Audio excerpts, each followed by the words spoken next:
When you need a good book and everybody does, tune in to the Book Buzz. When you need a good book and everybody does, tune in to the Book Buzz. When you need a good book and everybody does, tune in to the Book Buzz. Hello. Hey, we're so excited to welcome you to our next edition of Book Buzz. How's everybody doing today? Woohoo! I'm happy to be here. Hope you guys are too. I'm Jamie Wright. I'm the librarian at Jolie Johnson Elementary. And I am Kristen Fournier. I'm the librarian at Forest North Elementary. Let's get buzzing. Still workshopping that. Still workshopping. That's right. We're so excited, as always, to be sharing books that are available at both the Jolie Johnson and Forest North libraries. And today I'm going to start with one of my very, very favorites. This book is called Front Desk. It was written by Kelly Yang, and it's kind of it's autobiographical, but it is a fiction story. And I have to tell you, I am not in love with the cover art of this book because to me, it looks like it's meant for younger readers than the story actually is. So to me, the cover doesn't really fit the story so much, but you know, can't judge a book by its cover. And I'm glad I didn't because it's amazing. So this is about Mia, and she is moving to the US, to California specifically from China. And she pictures it's going to be all cheeseburgers and Disneyland every weekend. And cheeseburgers in Disneyland. Right? Like, what a life. Cheeseburgers in Disneyland. And instead, her family is having to work really hard. And you can see that it's called Front Desk. And they end up managing a motel, which is a lot of hard work because in a motel, you have to do laundry and you have to be at the front desk. So when Mia's not at school, she helps her parents and she manages customers who come in. So they meet a lot of people and they see a lot of injustice. And the thing I love best about Mia is that she does not give up. She just keeps trying to problem solve things when she sees injustice, even though it's really hard. Like she goes to school in clothes that her mom makes for her because they're the cheapest clothes. And she's kind of embarrassed because she's in 5th grade and people are comparing what they're wearing. And it has so many great details. And it shows just a really, really good story of somebody who is dealing with stuff that they don't necessarily want to tell everybody else about. Right. So I love this book. And you've read it, right? Mm-hmm. Yeah. I know our 5th graders have read it too. It's a great one. Yeah. And I think that within the story, there's so much going on, like the different people there are a few people they call the regulars who live at the motel. Right. And there's an African-American man who's super nice to Mia and he experiences racism. Her mom experiences racism. And just the way that Mia refuses to let that stop her is really, really inspiring and impressive. And it also makes you really angry. So while you're reading the book, you just get really frustrated. Like, this should not be happening. And then she gets back up and it's just, I love it. Love that. That's awesome. And there's a sequel, right? Yes. Okay. Yes, 3 Keys. Which also I think has a motel connection. So yeah. I had to read it to find out more about that, or maybe on a next episode of Book Buzz. Yes, and if anybody's following authors on social media, Kelly Yang is just lovely. She's just got this sparkling personality. You just want good things to happen. I was thinking the same thing. I love her Twitter. I think her Twitter is really great. All right. Well, I've got one for us. It's an older book. It's not as cool and hip as Front Desk, but this book is so silly and so funny, and I love it. It's called Pete's a Pizza. And I even like how the cover is kind of a joke because, you know, if you say, I'm going to eat a piece of pizza, it sounds like that. Pizza. So it's written by William Steig. It came out in 1998, but we do have a copy at Forest North and at Jolie Johnson. And basically the way it starts is that Pete is in a really bad mood because it's raining outside. And his dad feels bad for him that he can't go out and play. So he decides he's going to turn Pete into a pizza. Like basically the whole book is a game of pretend. So it cracks me up. Here, I'll show you a picture of it. Here he is laying on the table like a piece of dough about to get turned into it. So it's just sort of funny. Like they'll do regular pizza things. Like here he is, he's like tossing the dough up in the air, you know, like people do when they make pizza. So some of it's funny because that, like, you're tossing a person in the air. It's not really a pizza. But then some of it's funny, like he'll start talking to him in the middle, like, how about some pepperoni pizza? And Pete's like, I'm a pizza. I can't talk right now. So it just cracks me up how they keep going back and forth between it. And it's also like, I feel like it's a great way. It gives you a game to play. Like, I want to play this game with my kids. I want to turn them into pizzas. I don't know. I'm not strong enough to like throw them up in the air, but skip that part, do the other parts. And then your couch is the oven. You get baked on your couch. So you get to go take a little couch nap for a minute, which I'm always a proponent of. So that's Pizza has a built-in game. And it's just a fun little read aloud. If you're like a 4th or 5th grader too, super easy that you could read to like your little brothers and sisters, and it's a fun thing to do like if you're babysitting or something. That's what I was thinking too. What a great book to read at home together with your family. Super fun. Absolutely. Speaking of super fun, we have a really, really cool feature. We're so excited to share with everybody just the idea that everybody reads. And so we have a very special guest. Michael Jones is here with us to share a book with you.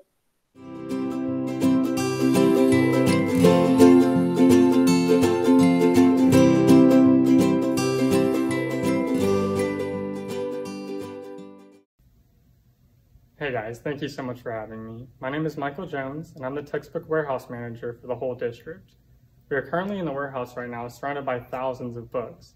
Today, I just wanted to share with you a great book that's right up my alley called Tools Rule. I use all sorts of tools every day, so this fits me perfectly. It's about a group of tools that work together as a team to finish a project.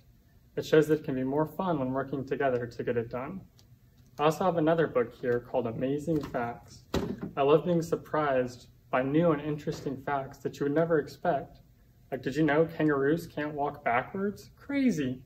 I would also like to recommend looking into other nonfiction books to gain knowledge and learn about many different fields, such as animals, outer space, and history. Remember to always explore and get your brain full. Thank you so much, and happy reading.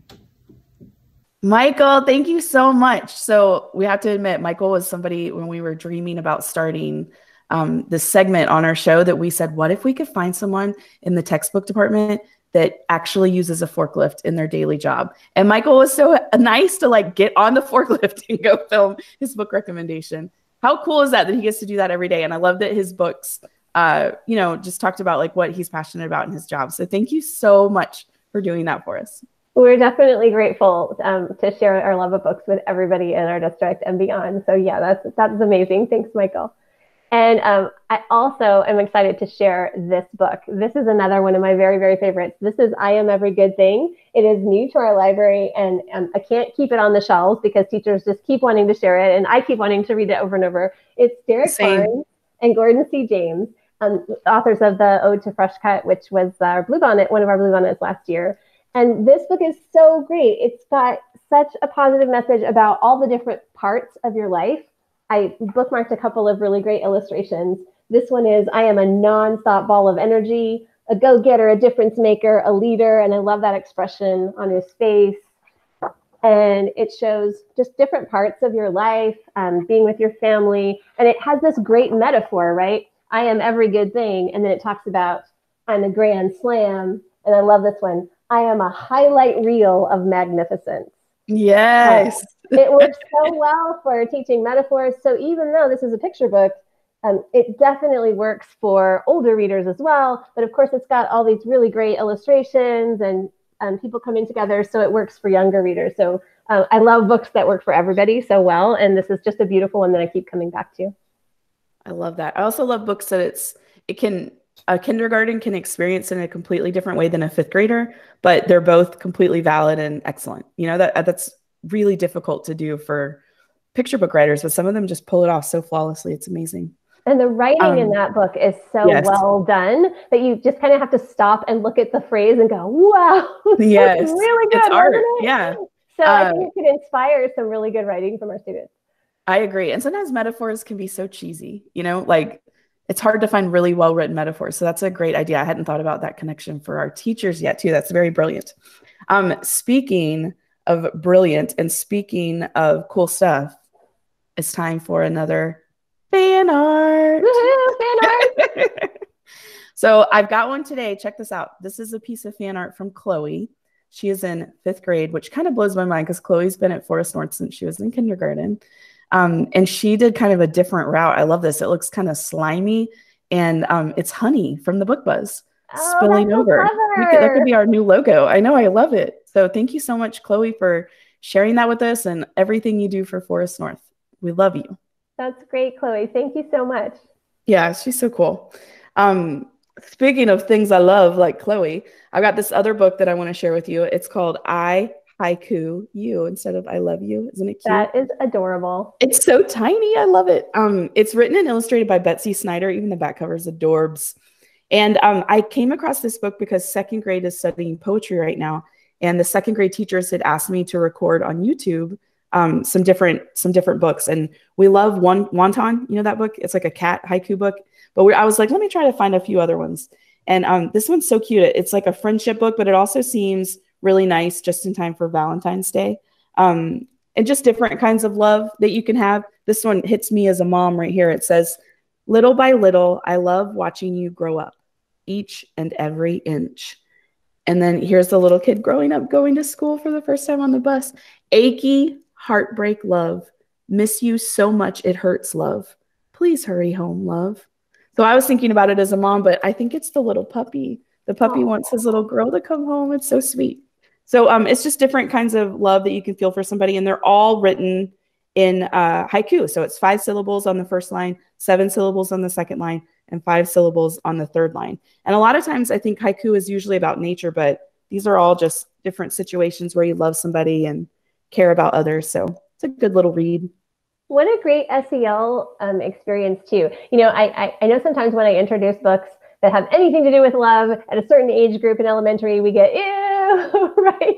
Yes, absolutely. And I like that this one isn't like that, like, will you marry me kind of love. It's like, no, you know, your cat or your dog misses you when you go, or your best friend at school. One of them's about loving sandwiches, or this one's about loving s'mores. Who doesn't love s'mores, right? So there's so many things you can write haikus about. And I was thinking, like, what if some of our, like, this is a great thing you could do at school, or you could do at home. You can write haikus with Valentine's coming up and write it to different people that you love or that you care about. I mean, you could make your own book of haikus. You could write back and forth with different people. We could write our own book, Miss Wright. What do you think? I'm definitely up for that. Okay, we'll do it. We'll do it. So I think that it's also really good because exploring the different types of love we have in our relationships with our with different people, even if we wouldn't call them a love relationship, I just think the more that we can name that and be aware of our feelings, that's a really good thing for everybody, because sometimes we don't slow down and think about how we're connected and how we, maybe appreciation is a better word. But like gratitude, just grateful. Yeah, and if we stopped and we did some writing about it, sometimes that really focuses on how much we appreciate the different people we connect to in our lives. And I think this book could be a great vehicle for that. I love that idea. Good thinking. Cool. Well, I have a connection to that book a little bit because this one is Dragon's Fat Cat. This is actually a series, so there are a couple of different ones. But this one is written by Dav Pilkey, who a lot of us know from Dogman and Captain Underpants and Ricky Ricotta's Mighty Robot, and I love the Cat Kong and Dogzilla books he has. It's got these really short chapters. Like, see, this part is chapter 1, and then we get to chapter 2, Life with Cat. But it's really sweet because Dragon finds a cat, and the humor is more, and it's not as subversive as some of the other books he does. The humor is more subtle. Like, he makes him a new bed, but, like, you know, of course, the cat is digging over his bed, and then he talks about the problems he has with trying to train the cat, and he's got a sign that says roll over, and yeah, the cat's not doing that. And he doesn't know what to feed him, so he makes him, you know, ice cream sundaes and whatnot. And he's got this whole situation on the floor that's unpleasant. Oh, no. The text doesn't completely, the text is very sensitive and straight. And then the illustrations are just kind of unexpected, which I think a lot of our readers are really going to like. So great series. And I'm so excited to have something newer for our younger readers that they can read independently, but you could also read it with a friend. So. Absolutely. And Miss Wright, will you show the top corner of that a little closer to the camera? Oh, yes. Yeah. So see up there, guys, that little acorn. So these acorn books, I've never seen anything like it in all my years as a librarian. Scholastic has just started this a couple years ago, and they're all like that, like really fun, cool books you can read by yourself when you first start reading. And I just can't say enough about those. I haven't found any of the series that I didn't think were amazing. So when we have a book fair or when you're shopping, if you see that little acorn up at the top, it's like literary gold, in my opinion. Yes, it's so nice to have a series for that. That's that's new and modern and relatable. I totally agree. And hello, if you can't read Dogman yet, you can read these. Like what more could you want? It's amazing. Okay, so I want to share my screen from my last book. I have an ebook that I want to share with you guys today. And it's on Mac and Via. Will you tell me when? Can you see it, Miss Wright? Yeah, it's up. Okay, good. I always get a little nervous. I need a little confirmation.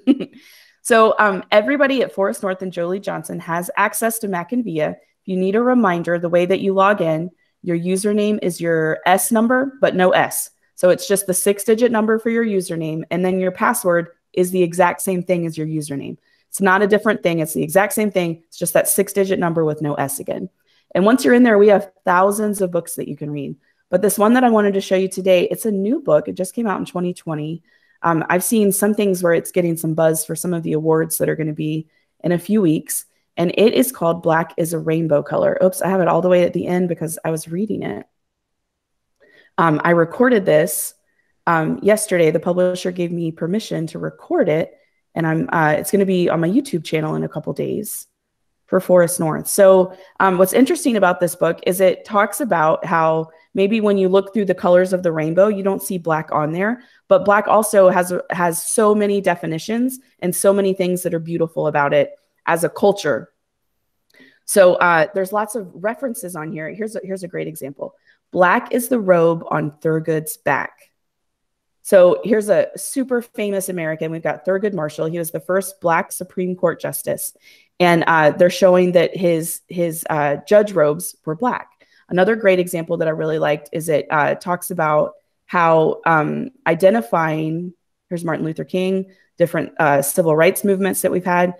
Here's what I wanted to show you. So you see there is no black in rainbows, no black in green or blue, but in my box of crayons, black is a rainbow too.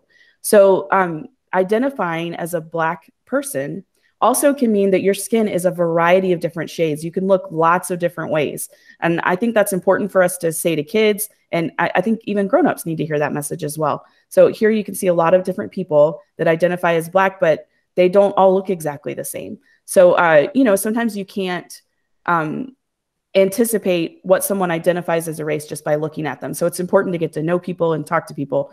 Kind of like you were saying that old adage earlier, you can't judge a book by its cover. Even more true with human beings. So I love that. And then I just love that this book, there's one level you can read it where you can understand what it's talking about, but there's lots of references of things that are going on. Like you can get into this deeper if you would like as a jumping off point to talk about Martin Luther King and what his dream was. And then if you're not ready for that, or if you don't have a lot of time for that right now, you can just read the book straight through and just keep going. And it's just beautiful. The illustrations are gorgeous. The writing is beautiful. And there's so many references in different ways. Here's another one. Black are the birds in cages that sing. So, it references like that Maya Angelou book. So there's tons of directions that you can take it and things that you can share with it. I also forgot because I wasn't back at the very beginning yet. Let me go all the way back to the beginning. Here we go. It's written by Angela Joy and it was illustrated by Ekua Holmes. Ekua is such a cool name. I looked it up. She says it's like aqua, but you say Ekua, which is really neat. So that's Black is a Rainbow Color. Okay, I feel like this book would be a really great one for teachers to use in classrooms and just read a couple of pages at a time and then really delve into what is the historical connection. Yes, what there's does that so mean much to there. you personally. So instead of just reading it straight through in one shot, which you could do because the illustrations are amazing, but you can really, really slow down and separate it and talk about it, which is the best thing for books because we want to slow down and think about them and talk about what they mean to us. So what a great vehicle for that. Yes, there's really great back matter in the back too, where it's got an appendix that lists like, okay, on this page when it says that, that's what this is a reference to. So if some of them, if you weren't sure or the names of people, or you thought that sounds familiar to me, but I'm not exactly sure what it is, it'll list, it gives a couple sentences about it. So you could do more research. And it also has a couple of songs listed that are referenced in the text as well. It's got all of the lyrics to the song. So it's a really special book.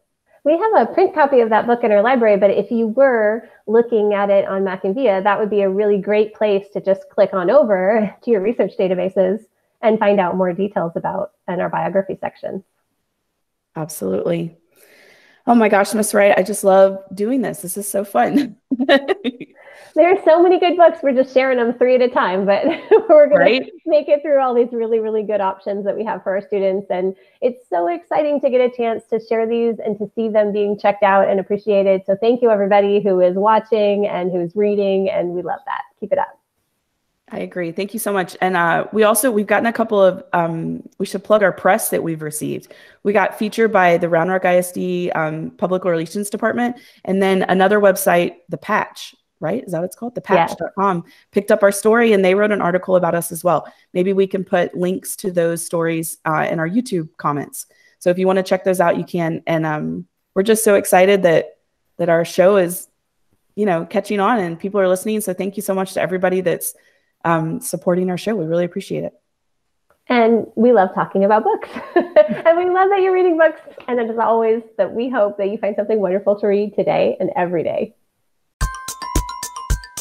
When you need a good book and everybody does, tune in to the Book Buzz. When you need a good book and everybody does, tune in to the Book Buzz. When you need a good book and everybody does, tune in to the Book Buzz.